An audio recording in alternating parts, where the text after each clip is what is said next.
तो भैया corona virus की स्थिति इतनी ज्यादा खतरनाक हुई है कि हम देख ही नहीं सकते। आप सोचिए, हर जगह हर व्यक्ति 3 से 4 या फिर यूं कहे किसी किसी को 7 से 8 दिन लग जा रहा है उसकी डेथ होने में। यानी 6 से 7 दिन में लोगों को पता भी नहीं चल रहा कि वो कोरोना वायरस से इन्फेक्ट है और एकाएक क्या हो रही है, उनको ऑक्सीजन की कमी हो रही है और अचानक यानी सर्दी जुकाम बुखार, सर्दी जुकाम हो रहा है, उसके बाद क्या हो रहा है कि ऑक्सीजन की कमी हो रही है और तुरंत उनकी डेथ हो जा रही है। इतनी ज्यादा खतरनाक आखिर क्यों ऐसा हो रहा है?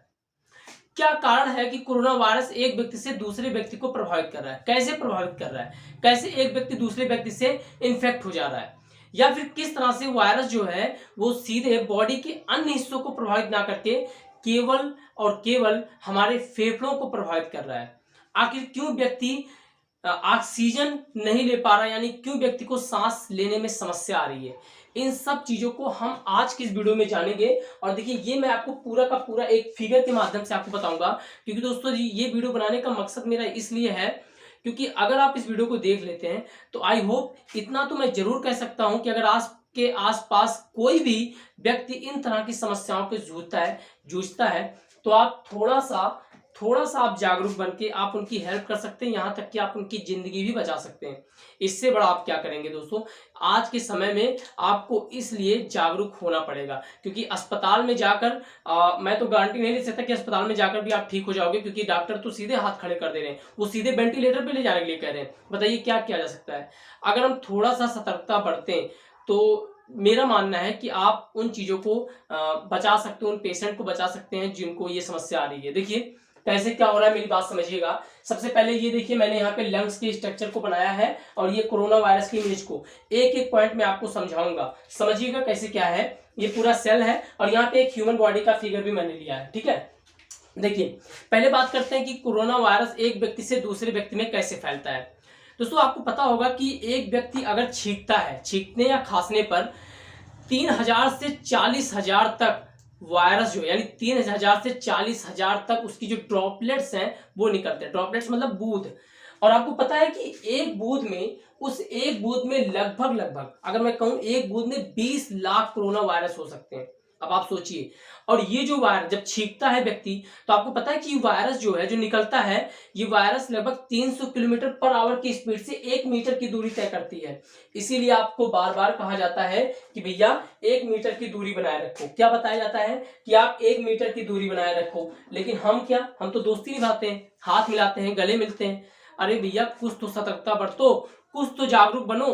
अब 1 साल रहने दो हाथ मिलाने के लिए, क्या जरूरी है हाथ मिलाना? अब आप खुद की सेफ्टी खुद करो, डॉक्टर के भरोसे मत रहो, ना ही किसी और के भरोसे रहो। खुद सतर्क रहो, खुद जागरूक बनो। तो देखिए 1 मीटर की दूरी बनाने का मतलब ये होता है, क्योंकि जब व्यक्ति खांसता और छींकता है तो जो वायरस निकलता है ना, वो मान चलिए कि वो 1 मीटर की दूरी जो है तय करती है।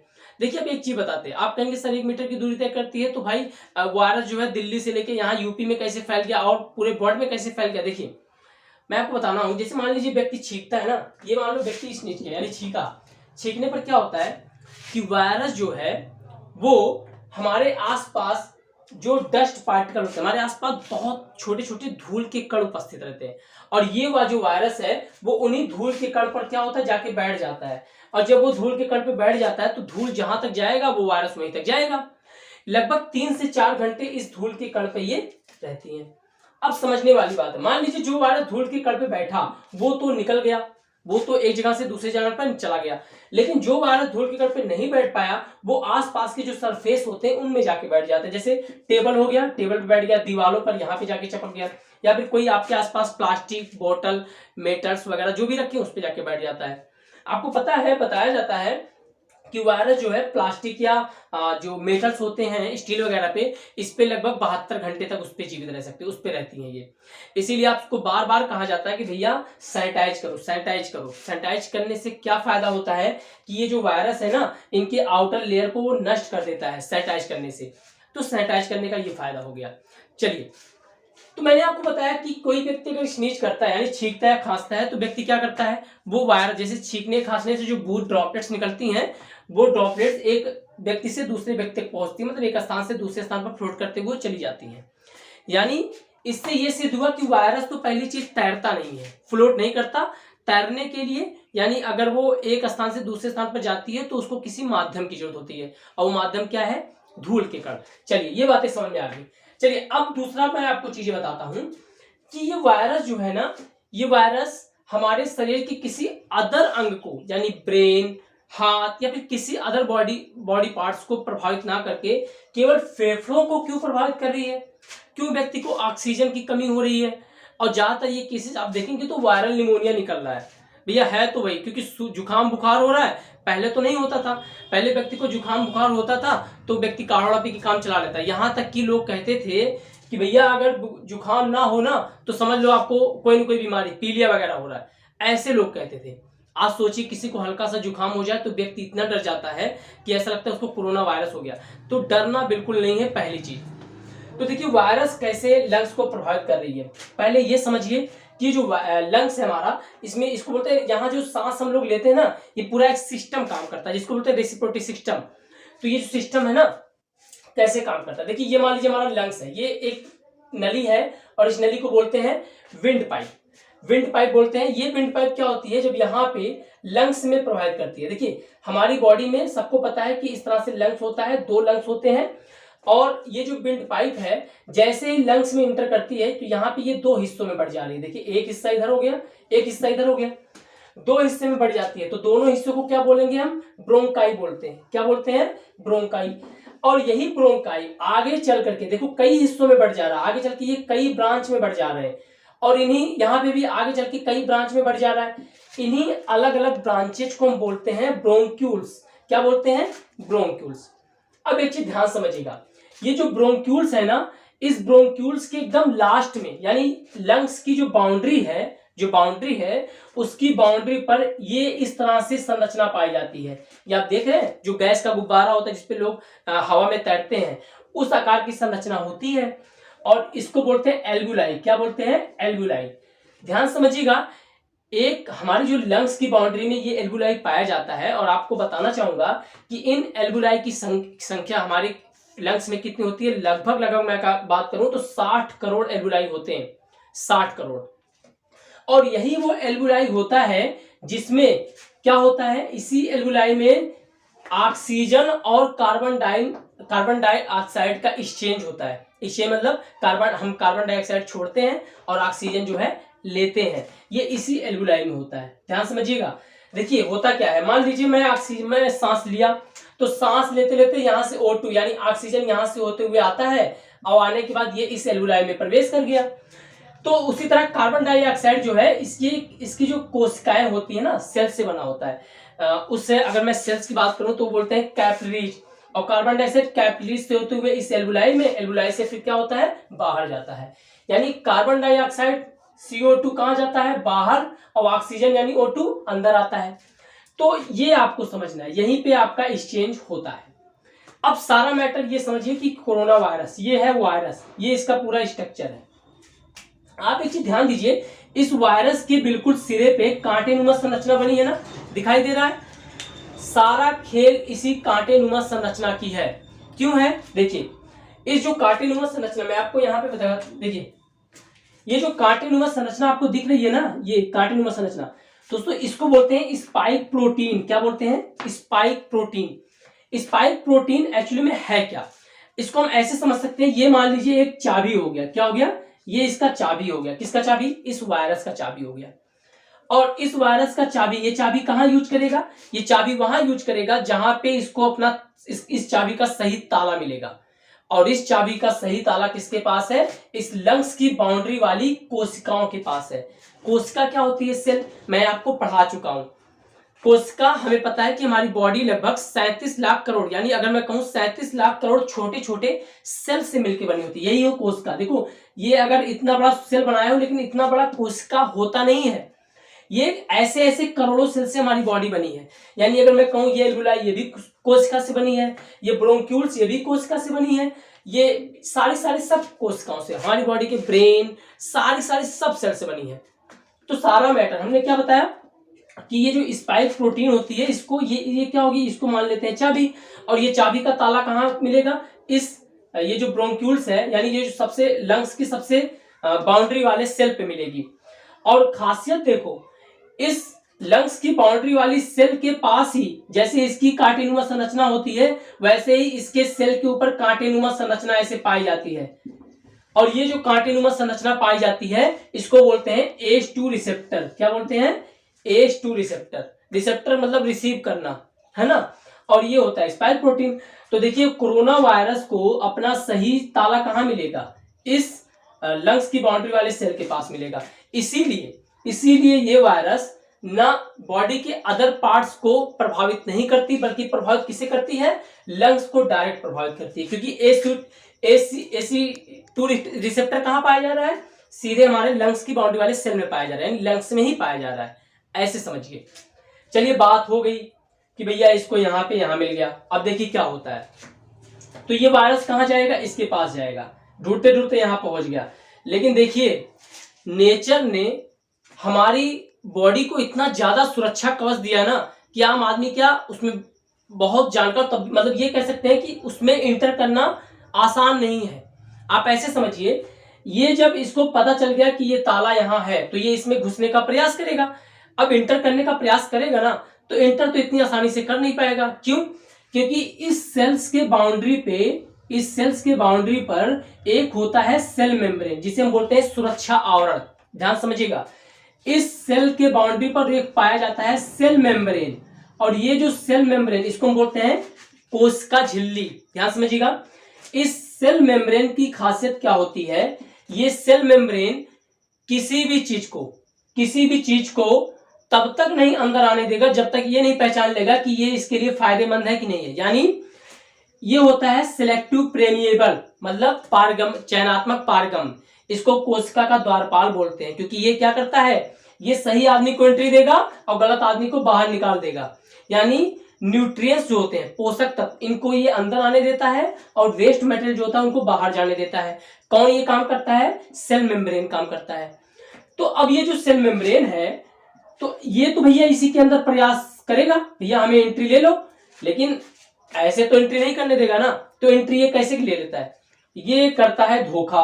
और धोखा किससे करता है? ये जानते क्या करता है? हमने आपको बताया कि ये जो इसका चाबी है ना, इसका सही ताला कोश यानी लंग्स वाले कोशिका के पास ही है।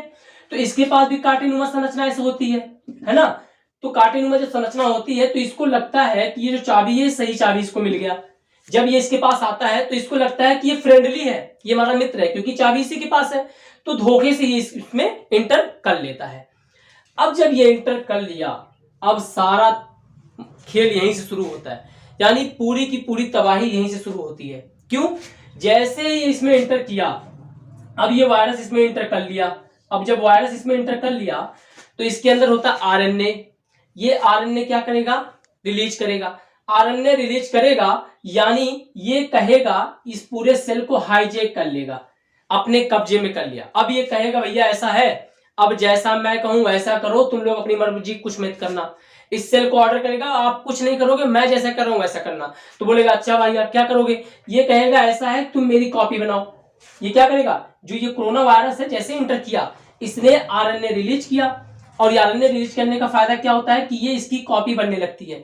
यानी सेल जो है अब इसकी करोड़ों कॉपी बनाएगा, यानी क्लोन, इसकी करोड़ों कॉपी यानी क्लोन तैयार करेगा। और जैसे ही करोड़ों कॉपी सेल में बनी, तुरंत ही ये सेल क्या हो जाता है? डिस्ट्रॉय यानी फट जाता है, नष्ट हो जाता है। देखो अब जब करोड़ों कॉपी बन गई और ये सेल नष्ट हो गया तो ये वायरस पूरे बॉडी में क्या होगा? यानी यहाँ पे पूरा का पूरा फैल जाएगा, पूरे के पूरे इसको इन्फेक्ट करना चालू कर देगा। अब मेरी बात समझिएगा, इतना समय लगने में, यानी एक व्यक्ति यानी सेल फटने तक, इंटर करने से लेकर इस सेल फटने तक पूरा का पूरा 2 से 10 दिन का समय लगता है। मेरी बात समझिएगा, यानी अब व्यक्ति को पता चला कि वो इन्फेक्ट हो गया। क्यों? यानी इतने दिन में भी उसको नहीं पता चला था कि व्यक्ति जो है कोरोना वायरस से ग्रसित है।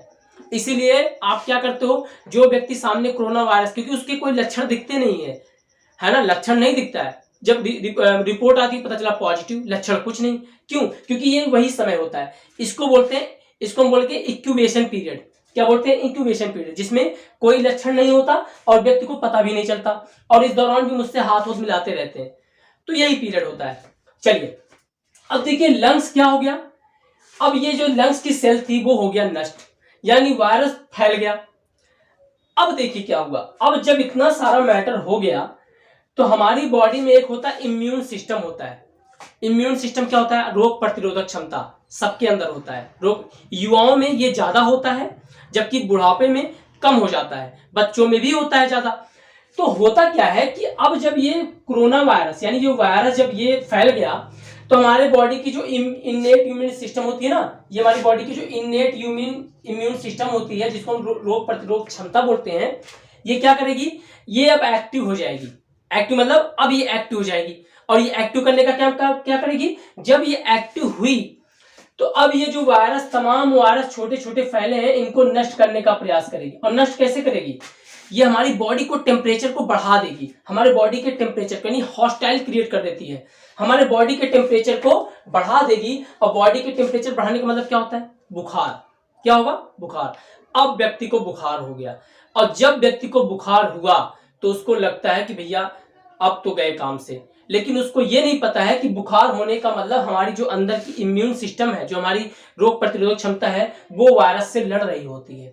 क्योंकि टेम्परेचर गर्म करेगा, और गर्म करने से क्या होता है? जीवाणु बैक्टीरिया मरते हैं, वायरस मरते हैं, लेकिन ये तो है खतरनाक, अभी भी तो मरने वाला है नहीं।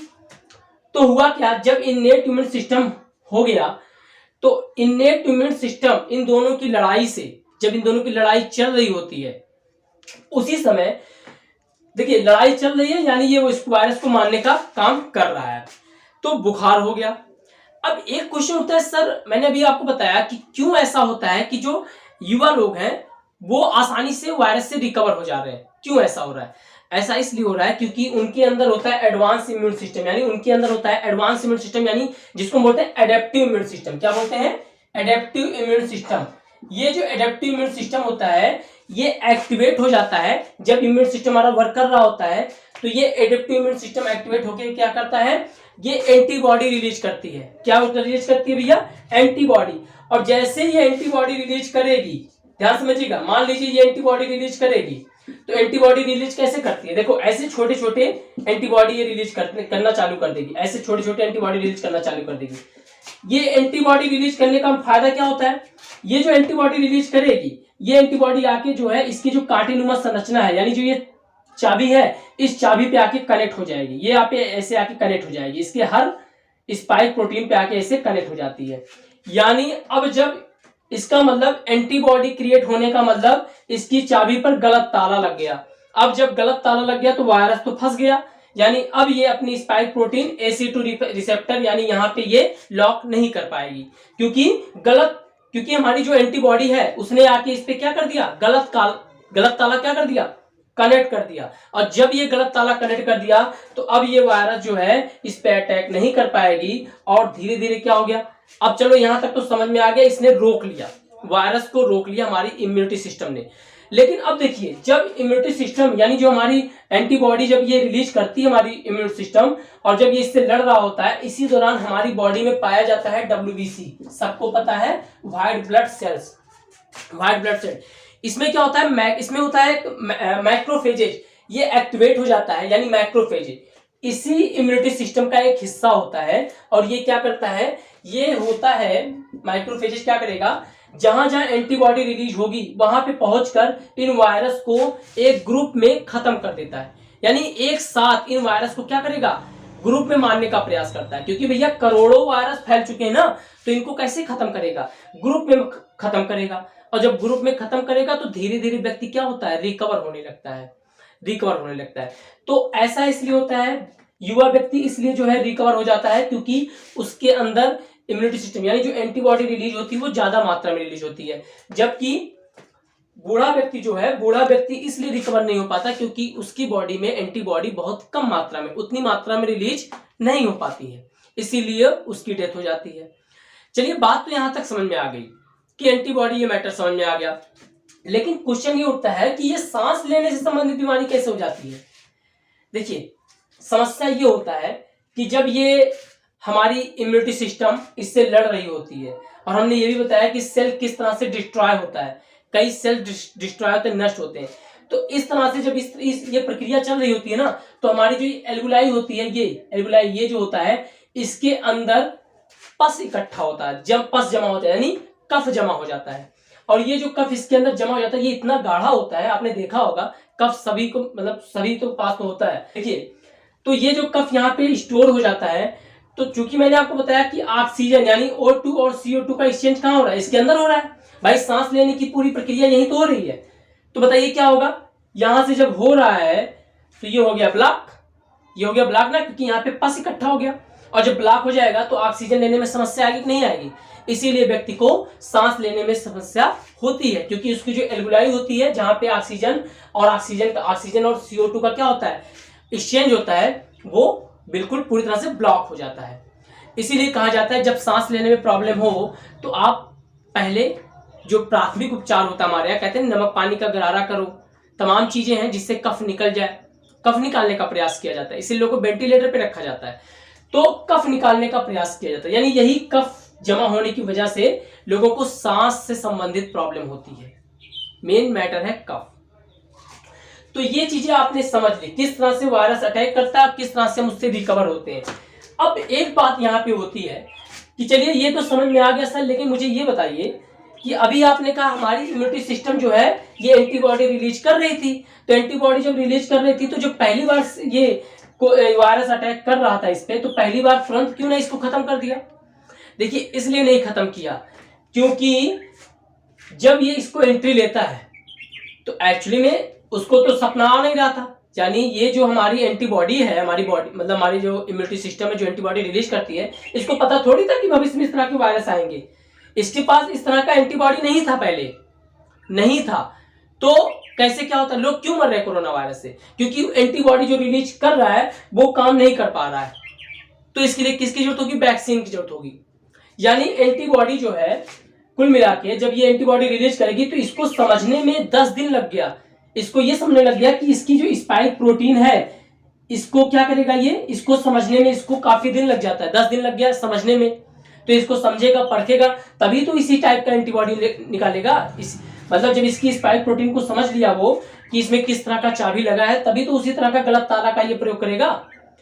तो समझने में टाइम लग गया इसको, क्योंकि इसके पास एडवांस में इम्यूनिटी सिस्टम नहीं रखी थी, जो रखी थी उसने इस पे डाला, यानी वो रिलीज किया लेकिन वो काम नहीं कर रहा है, तो इसलिए लोगों को वैक्सीन की जरूरत पड़ेगी।